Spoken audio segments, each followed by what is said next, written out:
प्रभु मेरे जीवन का उद्धार कर दो। प्रभु मेरे जीवन का उद्धार कर दो। भंवर में नैया उसे पार कर दो। प्रभु मेरे जीवन का उद्धार कर दो। प्रभु मेरे जीवन का उद्धार कर दो। मेरी इंद्रियां सदा मेरे बस में, मेरे मन पे मेरा ही अधिकार कर दो। मेरे मन पे मेरा ही अधिकार कर दो। प्रभु मेरे जीवन का उद्धार कर दो। मैं गाऊं सदा वेद की ऋचाएं, कि तन मन में वेदों का संचार कर दो। कि तन मन में वेदों का संचार कर दो।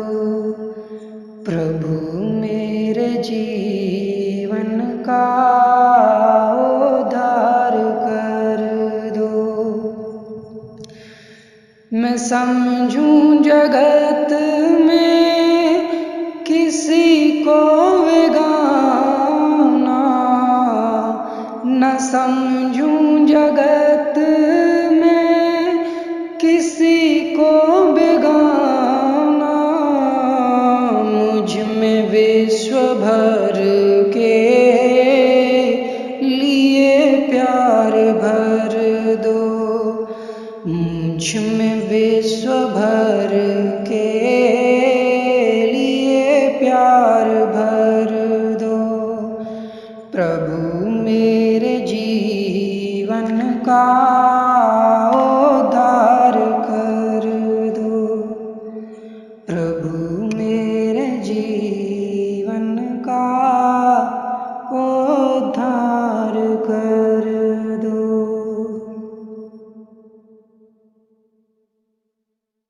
सत साहेब आप सभी लोगों को।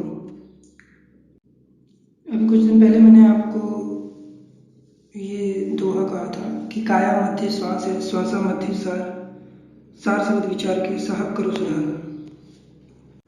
तो इस दोहे से हमें पता चलता है कि श्वासों के सार में परमात्मा है। अब इसी चीज को मैं थोड़ा आपको और क्लियर करता हूँ, थोड़ा और क्लोज ले जाता हूँ किसी दूसरी वाणी से। ठीक है, वो वाणी मैं आपको दिखा रहा हूँ। ये है, क्या कह रहे हैं कबीर साहब इसमें, कि पार ब्रह्म से जीव ब्रह्म है, जीव ब्रह्म से श्वासा, श्वासा मध्य शब्द देखिए, शब्द अर्थ के माही। पार ब्रह्म से जीव ब्रह्म है, न्यारा है वह साईं। अब इसमें देखो क्या क्या क्या कहा जा रहा है कि पार ब्रह्म से जीव ब्रह्म है, जीव ब्रह्म से श्वासा, श्वासा मध्य शब्द देखिए। देखो श्वासों में शब्द की बात करी जा रही है। श्वासा मध्य शब्द देखिए, इस पार्ट में जो शब्द लिखा है इसका मतलब है अक्षर शब्द। जो श्वासों में सोहम स्वर है वो एक अक्षर शब्द है, आई मीन ब्रह्म है। वही चीज यहाँ पे कही गई है कि श्वासा मध्य शब्द देखिए, ये अक्षर वाला शब्द है, अक्षर सोहम। सांसों के लेने पर जो सो और छोड़ने पर जो हम की धुन होती है, स्वर होता है, ये उसी शब्द की बात कर रहे हैं, अक्षर शब्द की। और आगे क्या कह रहे हैं, शब्द अर्थ के माही। अब यहाँ पे जो शब्द लिखा है इसका मतलब नी शब्द से है, नी अक्षर से है। शब्द अर्थ के माही मतलब सोहम के मूल अर्थ में आपको नि अक्षर वाला शब्द मिलेगा। समझ रहे हो मैं क्या समझाने की कोशिश कर रहा हूं? श्वासा मध्य शब्द देखिए, शब्द अर्थ के माई पहले जो शब्द यूज किया गया है वो अक्षर शब्द, अक्षर स्वयं की बात हो रही है, और जो दूसरे पार्ट में जो शब्द यूज किया जा रहा है वो मूल अर्थ में जो निअक्षर शब्द का वास है उसकी बात करी जा रही है। शब्द अर्थ के माई, जब स्वयं का मूल अर्थ तक आप पहुंच जाओगे तब आपको निअक्षर का पता चलेगा कि वो है क्या, और उसके बाद पता चलेगा कि वो अपने आप में ही किसी दूसरी वस्तु की ओर इंडिकेट करता है। सो मतलब वह, आम मतलब में। अब ये सोहम शब्द अपने आप में ही किसी दूसरी वस्तु की ओर इंडिकेट करता है, इसीलिए सदगुरु कबीर साहब का एक दुआ मैंने आपको पिछले वीडियोस में कहा था कि सोहम ऊपर और है सब सुकृतिक नाम, सब हंसों का वंश है जहाँ बस्ती न काम। तो ये जो वह है ये उसी सत्सुकृत नाम को इंडिकेट करता है, और बाकी रह जाता है कि सत्सुकृत जो नाम है उसका मूल अर्थ क्या है। जैसे सोहम का मूल अर्थ द्वंद्व के भाव को मिटाना निकला, ऐसे ही सत्सुकृत का मूल अर्थ क्या है, हमें वहां तक पहुंचना है, उसको अभी मैं आगे बताता हूँ आपको। फिलहाल इस वाणी को देख लेते हैं। आगे क्या कह रहे हैं, पार ब्रह्म से जीव ब्रह्म है, न्यारा है वह साई। अब यहाँ पे देखो, अब इस लाइन को मैं सच बता रहा हूँ कि अलग अलग जगह अलग अलग बोल दिया संतों ने, जिसको जैसे समझ में आया उसने वैसे बोल दिया, और भ्रम फैल गया बहुत ज्यादा। क्या भ्रम फैल गया कि इस लाइन को पढ़ के लोग बोलने लगे कि देखो पार ब्रह्म से जीव ब्रह्म है, न्यारा है वह साईं। अब जो सबसे न्यारा है परमात्मा, उसको उन्होंने क्या कह दिया कि वो पूर्ण पार ब्रह्म है। तो इस कंफ्यूजन को आज मैं दूर करता हूँ। देखो इस लाइन का मतलब क्या है मैं आपको समझाता हूँ। देखो आत्मा की तीन अवस्थाएं होती हैं, जीव, ब्रह्म और पार ब्रह्म, या हम दूसरे शब्दों में कहें तो जीव, शिव और पीव।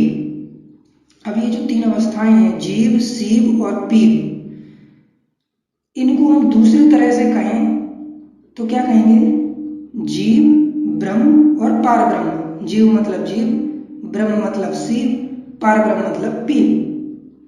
अब मैं इसी तीन अवस्थाओं को दूसरे तरीके से कह रहा हूं कि ब्रह्म, पार ब्रह्म और पूर्ण पार ब्रह्म। ब्रह्म मतलब जीव, पार ब्रह्म मतलब शिव और पूर्ण पार ब्रह्म मतलब पीव। तो जो अलग अलग जगह अलग अलग शब्द यूज करे गए हैं उसका मतलब ये नहीं है कि पार ब्रह्म से ऊपर कोई दूसरा पूर्ण पार ब्रह्म है।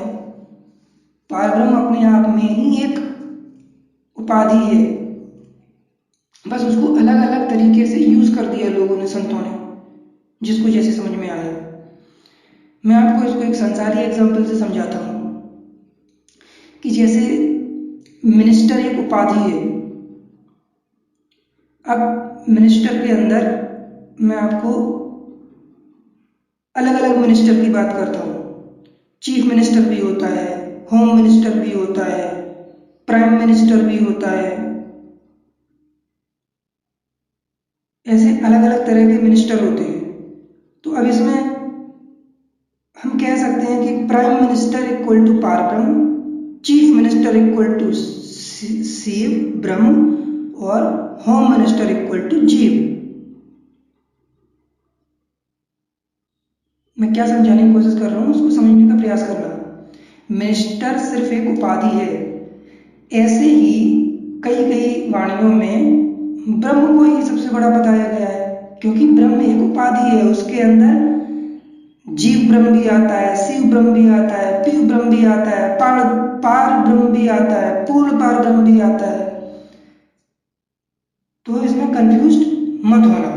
ये तीनों चीजें, तीनों ही अवस्थाओं के बारे में अलग अलग तरह से लिख दिया गया है। पार ब्रह्म से ऊपर कोई पूर्ण पार ब्रह्म नहीं है, और ब्रह्म से ऊपर कोई दूसरी उपाधि नहीं है।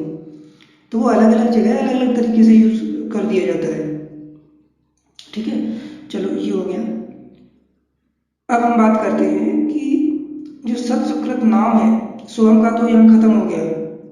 और याद रखना कि सोहम और सत सुकृत दोनों एक दूसरे के पूरक हैं। ऐसा नहीं है कि अब सोहम का मतलब द्वंद्व के भाव को मिटाना है तो उसको सोहम को भूल गए, अब सत सुकृत के पीछे पड़ गए कि सत सुकृत का स्मरण करना है, बस सोहम का नहीं करना है।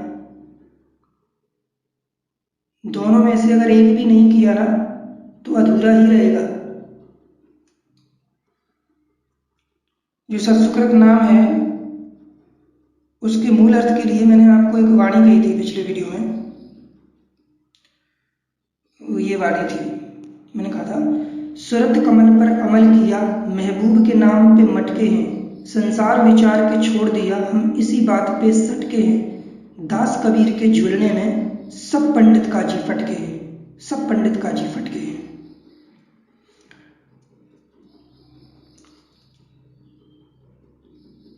जो सत सुकृत नाम है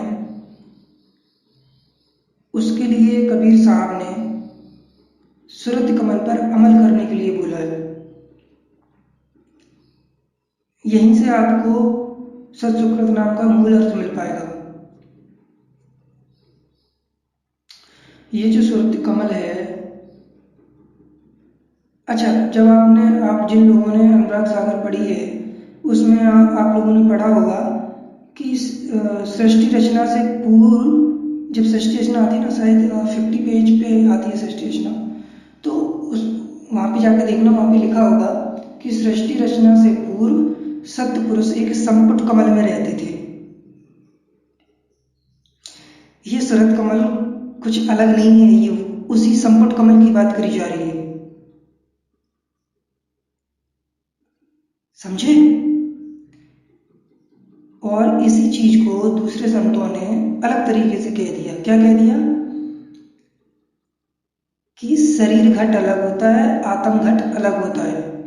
तो ये जो संपुट कमल है, सुरत कमल है, ये आत्मा का घट है, मतलब जिसमें आत्मा रखी है, बैठी है। घट मतलब देखो ऐसे समझो कि जैसे किसी वस्तु को किसी जगह रखें, किसी बॉक्स में रखें तो उसको घट बोलते हैं। जैसे चीनी को कहाँ रखेंगे, ऐसे ही घर में थोड़ी ना फैला देंगे कहीं भी, उसके लिए डब्बा चाहिए ना, तो डब्बा घट हो गया और चीनी वो वस्तु हो गई। ऐसे ही पनघट कहा जाता है। पनघट का मतलब जहाँ पे पानी भरा हो उसको पनघट कह दिया, जहाँ पे आत्मा भरी है वहाँ पे आत्मघट कह दिया। ठीक है, शरीर में जो वस्तु रखी है तो शरीर को शरीर घट कह दिया। तो शब्द की पहचान होना बहुत जरूरी है, अदरवाइज आपको कोई भी नहीं समझा सकता है। और शब्द की पहचान बिना अध्ययन से नहीं आती है, हमेशा याद रखना।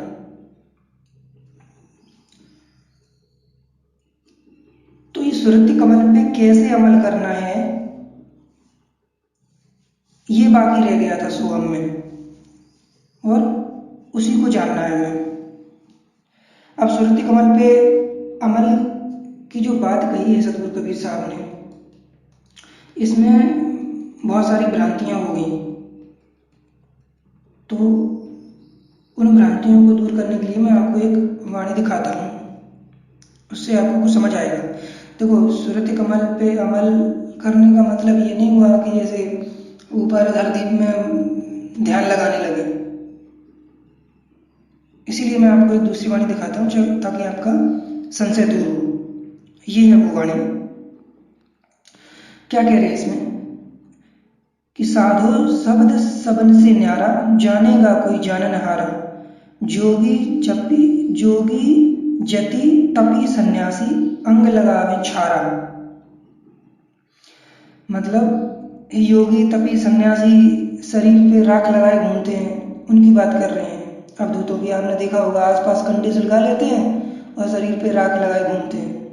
आसपास कंडे सुलगा लेंगे, बीच में बैठ जाएंगे, उसको वो तप समझते हैं, जबकि ऐसा नहीं है। असली तप क्या है? अपने इंद्रियों का दमन करना ही असली तप है। आगे क्या कह रहे हैं? मूल मंत्र सतगुरु दाया बिन कैसे उतरे पारा।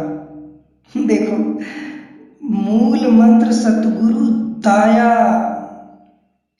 जो परमात्मा की दया होती है वही जड़ है मुक्ति की, मूल मंत्र वही है जिसके बिना आप इस भवसागर से पार नहीं उतर सकते हो। आप लोग परमात्मा की दया को छोड़कर इधर उधर भटकने लगते हो, वही प्रॉब्लम हो जाती है। मूल मंत्र सतगुरु दाया बिन कैसे उतरे पारा। तो मूल मुक्ति का मूल जड़ क्या है? परमात्मा की कृपा, वो सबसे ज़्यादा जरूरी है। अगर वो नहीं प्राप्त हुई तो फिर भूल जाओ। आप इधर उधर से सार सबक लेके सोच रहे हो कि मुक्त हो जाएंगे, तो नहीं हो पाएगा। आगे क्या बोल रहे हैं? योग यज्ञ व्रत नेम साधना कर्म धर्म व्यापारा, ये सब संसारी काम है। जो यज्ञ व्रत, ये साधना करना, कर्म धर्म व्यापार, ये सब संसारी चीजें हैं। सो तो मुक्ति सबन से न्यारी कस छूटे जम द्वारा। सब वेद शास्त्रों में लिखे हुए सालोक सामीप सारूप सायुज, ये 4 मुक्तियों के पीछे ही पड़े रहते हैं और आवागमन छुड़ाने वाली मुक्ति को जान ही नहीं पाते, क्योंकि वो कल्पित ब्रह्म से आस लगाए बैठे हैं कि हमारी मुक्ति हो जाएगी, और वो उनकी आत्मा मुक्ति है नहीं। वो जिस तरह की मुक्ति दे सकते हैं वही दे सकते हैं। वो ज़्यादा से ज़्यादा अपने लोक में बुला सकते हैं, तुम्हारा पिछला शरीर छुड़ा के दूसरी योनि में डाल सकते हैं, एक लोक से दूसरे लोक में भेज सकते हैं, बस यही कर सकते हैं। आवागमन नहीं छुड़ा सकते। आगे क्या कह रहे हैं? निगम नेति जाके गुण गावे शंकर जोग अधारा, ब्रह्मा विष्णु जय ध्यान धरत हैं सो प्रभु अगम अपारा। लागा रहे चरण सतगुरु के चंद चकोर की धारा, कहें कबीर सुनो भाई साधु नख सिख शब्द हमारा। मैंने सिर्फ इस एक लाइन के लिए, जो अंत में ये एक लाइन कही गई है, सिर्फ इसी की वजह से मैंने आपको ये शब्द दिखाया कि कहें कबीर सुनो भाई साधु नख सिख शब्द हमारा। मतलब पैर के नाखून से लेकर सिर की चोटी तक, रोम रोम में मेरा शब्द है, अंग अंग में मेरा शब्द है। जब पूरे शरीर में शब्द है तो फिर ऊपर टकटकी लगा के क्यों देखना है? इस चीज को योगी लोग, अवधूत लोग नहीं समझ पाए और उन्मुनी क्रिया करने लगे। उन्होंने लिखा हुआ देख लिया कि सुरति कमल पे अमल करना है,